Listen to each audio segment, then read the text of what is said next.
صدای منو دارین؟ من صدای شما دارم. 10 دقیقه وقت دارم در خدمتتونم جان. اصلا که قسمت منه دیگه آقای دکتر، همیشه تهدید به من میرسه. عیبی نداره، تهدید که از همه جا بهتره جان. دقیقاً. عرضم به حضورتون که اجازه بدید من بیشتر خیلی کوتاه از دیده دهلوی. شما مطمئنی تو 10 دقیقه وقت فوت شعر خوندن رو داری؟ خوش به حالتون، بفرمایید. نه من تو مراد آخرتون احتمال داره بتونم یه کوچولو بعد از اینکه برنامه تموم شد پشت سر باتون. نه متاسفانه نمیتونم، شما باید استودیو ترک کنم ولی که برنامه بعدی زنده است عزیز. بسیار.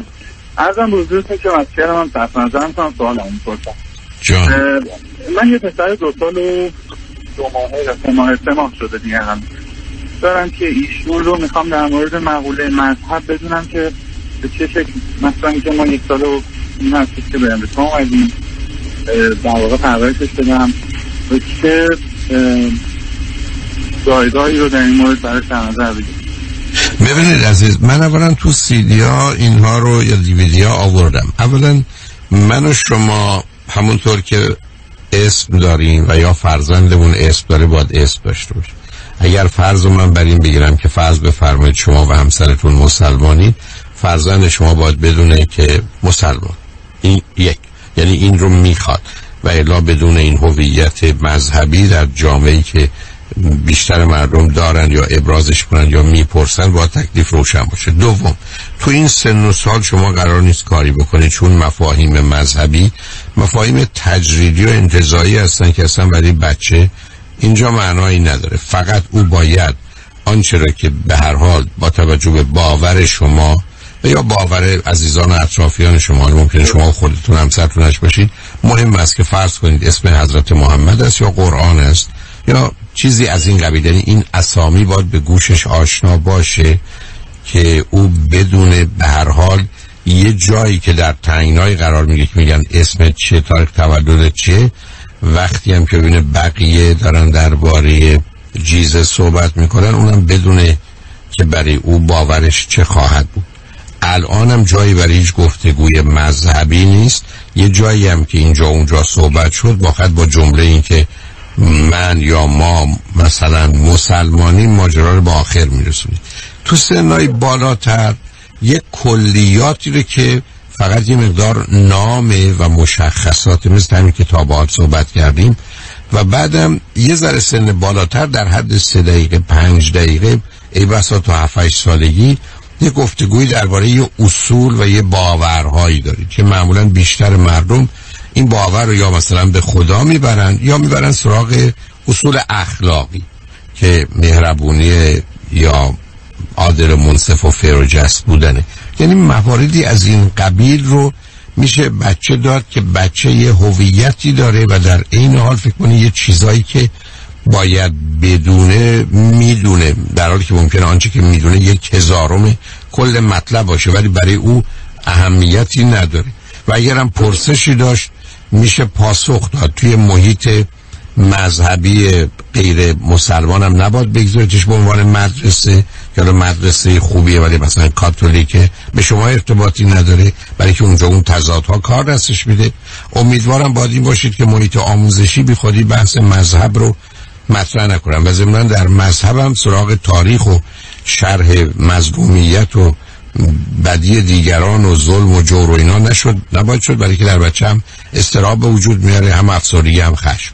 یعنی اینا رو هم باید مواظب بود. علاوه شما که به امریکا تشوردید در حدی عمل کنید که بقیه هستن و اگر هم به سن 6-7 سالگی بعد رسید، اگر دلتون میخواد و شما همسرتون میخواید درگیر یه مقدار مثلا آداب و مراسم اگر بشید، فقط اون ریچوال غالب اوقات به بچه ها کمک میکنه، یعنی درگیر یه مقدار مراسم و درگیری های به هر حال اجتماعی، ولی خارج از اون نه ضرورتی هم نداره عزیز و همون پایه ها برای بچه ها کافی است. تا زمانی که بچه ها بیان درباره جزئیات حالا باورها که میتونه مثلا برای بچه این که ما میمیریم بعد از مرگمون چی میشه سوالی داشته باشه که بگذاریم از این که کسی براش جوابی نداره، ولی اون جوابی که فکر میکنین معمول است و مرسوم است و گفته شده و ضمناً ضرر و خطری به نظر خودتون نداره، اونو میتونید مطرح بفرمایید. ای دلتون آقای دکتر، فاندامنتال کوئسچن ها که خود ماها هم که هنوز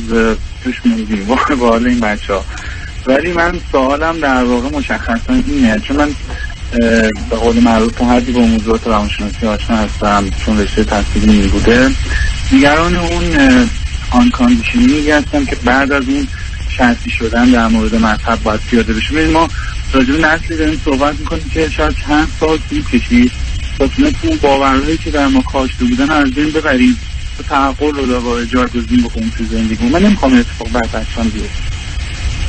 آقا یه مقدارش اجتناب ناپذیر عزیز.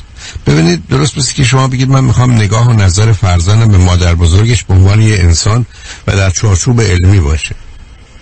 آخه به ضرورتی نداره. اگر موضوع رو خیلی مهم نکنیم، اگر موضوع فقط 1% زندگی او باشه، نقشی نداره. اون چیزی که من و شما گرفتارش بودیم این بوده که همیشه اون ماجرای باور و اعتقاد و خدا دوربر ما میچرخید. حتی اصلا این لغاتی که به کار میبردن از انشالله و ماشالله گرفته و تا بقیه چیزا، من وقتی رو خط رادیو هفته گذشته با پزشک عالی قدری باید دائما چونه بزنم که من داشتم همون برنامه رو گوش میکردم و برای من خیلی جالب بود که ذهن این آقای دکتر دو پاره شده بود. یعنی تو مقوله احساسی که میخواست به خلقت و کائنات و چیزهای دیگه فکر بکنه اصلا گیر میکرد، به قولی بلاک میشد. و وقتی که در مورد بعضی این تضاد خیلی عجیبی بین صحبت‌های ایشون با تفکرات خودش بود. من نمیخوام این اتفاق دوباره من متوجهم. آخه ببینید برخی از اوقات عزیز تو جامعه هستیم که هنوز این گرفتاری از بیرون تحمیل میشه. شما هر اندازم که محیط رو که متوجه هستم و میتونید پاک نگه دارید، شما برید تو مدرسه، معلمین مدرسه بسیاریشون، چرا گفتم مدرسه باید مواظب بود، مستقیم و غیر مستقیم این بمباران دارن. بعدم برنامه‌های رادیو تلویزیونی هست، بعدم گفتگوهای بقیه بچه‌ها هست. یعنی یه محیطی است که همینقدر که ما این رو پایه‌اش رو نسازیم که بچه تو اون چاله‌اش نیفته کافی است. یعنی 4 رو شما نکنید، بگذارید حالا یه کسی بیاد اونجا یه فرض کنید تپه کوچیک هم بگذاره بعد باد میبرتش. یعنی اون من نگران نیستم، ولی به هر حال ما تو همه زمینه‌ها اون آزادی رو و استقلال رو درباره اینکه چه باید بکنیم یا نکنیم، در خصوص مثلا بچه‌هایی که نداری، باید امیدوار باشیم اتفاق خاص نمیفته و نمیفته عزیز. وقتی شما به آمارا نگاه میکنید که مثلا در بسیاری از این کشورها که این ماجرا براشون کم اهمیت شده، از 100 نفر 5 نفر هم گرایشایی ندارن یا مسئله و مشکلی هم در زندگیشون پیدا نمیکنن. برای شما وقتی که بعداً بتونید یه اصولی رو که واقع بینانه است، عاقلانه است، عالمانه است و بعد اخلاقی انسانی رو پیاده کنید رو دارید. یعنی شما فرزندتون 2 سالشه 16 سال وقت جلوتون عزیز، فرزند جایی برای نگرانی نیست. نه خوشبختانه اتفاق بیفته، به خاطر اینکه من فکر میکنم چون اولین باری که نظریه رشد اخلاقی لانس کولبرگ رو میخوندم توی دانشگاه روانشناسی، وقتی به مرحله عرفی میرسه شما نهایتا تو مرحله 4 و 5 عرفی مذهب بسته میشه. یعنی شما هیچ وقت نمیتونید انسانی رو متصور بشید در مرحله 5 و 6 و 5 عرفی که از مسیر مذهب گذر کرده باشه، اصلا امکان نداره. یعنی شما ندارید اون مطلق گرایی که تو مذاهب وجود داره، این اجازه رو به شما نمیده که تفکر دیالکتیک داشته باشید. خب اینا هست. آخه ببینید اینا با این گفتگوهای سطحی مذهبی در آدما جا نمیفته عزیز. شما یادتون باشه که درسته که شما یه قطره جوهر اینجا ریختید ولی یه سیلم را اومده میبرتش.